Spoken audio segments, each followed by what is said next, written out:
চাইছেন আপনি ম্যাডাম? রুক্মিণী, আগের বার তুমি গোপালকে মন থেকে বিয়ে করতে চাওনি,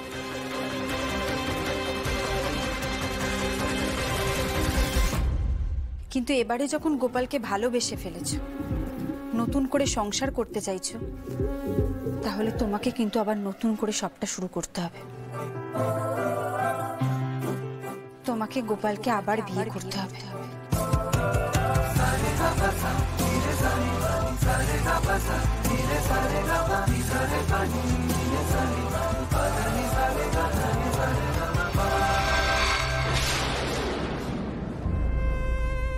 গোপাল এমন একজন ডিপেন্ডেবল, অনেস্ট, কেয়ারিং মানুষ যে ওনার ভালোবাসার দাম দেওয়ার জন্য কিন্তু অনেকে বসে আছে রুক্মিণী।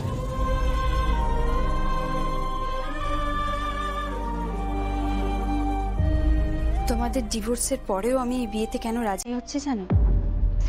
এই শর্তে রাজি হচ্ছে যে তুমি গোপালের ভালোবাসার দাম দেবে।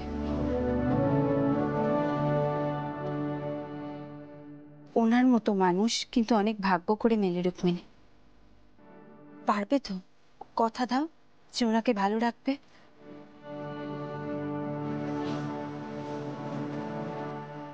তুমি আমাকে কথা দিলেই তবে আমি তোমাদের বিয়ে দিয়ে নতুন জীবন শুরু করার মত দেব।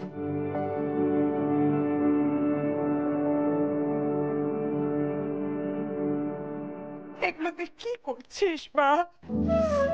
যা করছি আমি ভেবেচিন্তেই করছি মা। গোপাল, আমি জানি আপনার মনে কে বাস করে,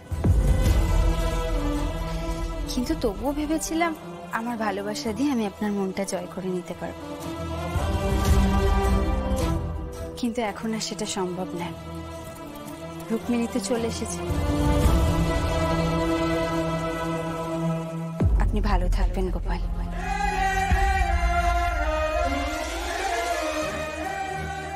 আপনি খুব ভালো মানুষ বটেন ম্যাডাম,